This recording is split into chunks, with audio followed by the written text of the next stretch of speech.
Okay, guys, new season launched yesterday. We got a patch notes that Bungie released. It has a lot of changes, a lot of bug fixes, and a lot of updated stuff. And we're going to go over most of them. If you want to read every little thing that Bungie said in the patch notes, I'm going to put the actual patch notes in the description down below. First, let's get started. Europa, it's getting a fast travel point at the top of the section. So if you want to farm that Pacific Law Sector, if it's a Legendary or Master Law Sector for that day to get your exotics, you could do that without spending 5 minutes on a Sparrow. Dreaming City has armor and weapons that are going up to your power. There are no longer going to be sunset in that area, which means you can farm it for high stat rolls and guns with specific new perks, which is going to be cool. Also, there's a lot of bug fixes for challenges and missions for Dreaming City particularly, which are amazing. And my favorite bug fix, the added Petra's icon will no longer blink for no reason. Next on the moon, we have, again, just like Dreaming City, new armor and weapons are getting revamped, with the moon armor is getting high stat rolled. Also, it's going to have a new mod slot. So you have a new armor set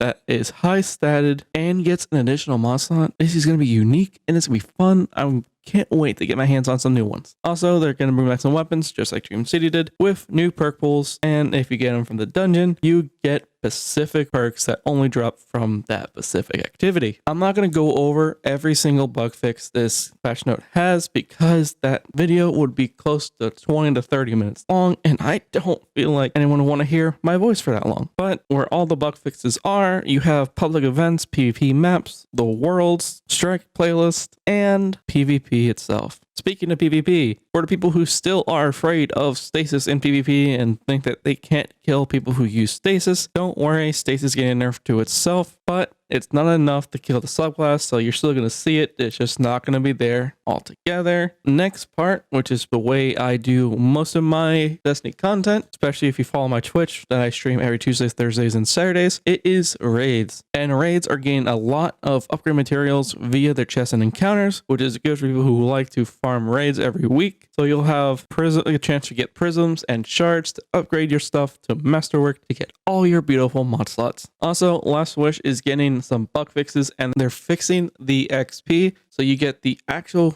expected XP for each encounter. For Garden and Salvation, the only bug fix they list is that they're fixing that the music starts at the beginning of the encounter like it's supposed to. Also, two things are getting changed for Deepstone Crypt. One, Aatrax's health bar will rubber band less. And for those who don't know, the reason Aatrax's health bar rubber bands when you do a lot of damage to it is you're literally doing too much damage that the actual server can't handle, because it's still running at 30 FPS because consoles are still a thing. Also, the free roam scanner will not spawn at the beginning of the raid, so you can't grab scanner before you even head into the first encounter. Also, going over dungeons, because you know it's like raids, but it's more soloable. Shattered Throne is dropping at level guns and armor, with the guns getting new perk pools, and because it's in Shattered, those guns have a chance to drop a perk specifically only that drops only in Shattered of the Throne. Also, the armor is higher chance to drop high stat rolls. Up next for dungeons is Pit of Heresy. This again will drop higher statted armor, and on the last chest it will drop 16 in a specific attribute, so you will no longer have low stats on the last chest. It just won't drop fully masterwork, so you get farm prisms. And just like Pit of Heresy, the weapons that are dropping from Pit are having a new perk pool, with a perk specifically dropping only in Pit of Heresy. The only thing that's getting changed to Prophecy, because it is still relevant for its weapons and armor, is there's a decent amount of bugs getting fixed for each encounter. These are just mild nuisance bugs, but they didn't affect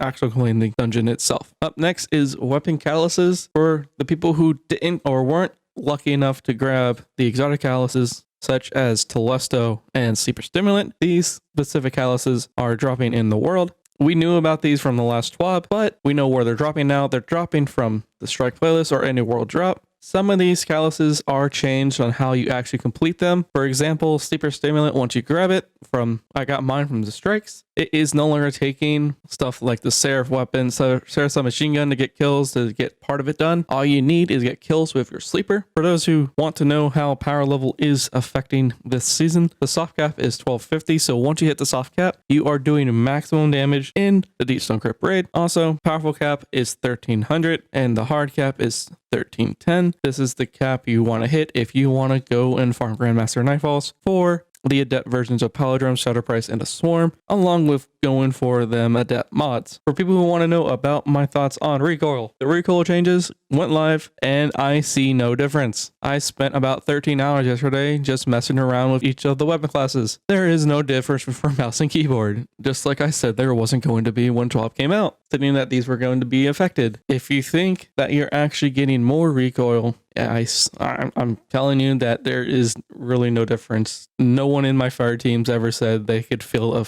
difference on the recoil, especially for submachine guns. Anyway, guys, that's the summary of the update notes, of the patch notes. But if you want to read the entire patch notes, again, that document's going to be in the description down below. Also, the other link in the description down below will be my Twitch. If you want to come stop by, I stream on Tuesdays, Thursdays, and Saturdays, dealing with mostly raid help, but we can have fun and just chill and vibe while we just do random stuff around Destiny. Anyway, guys, I'll see you guys next video. I love y'all. Bye.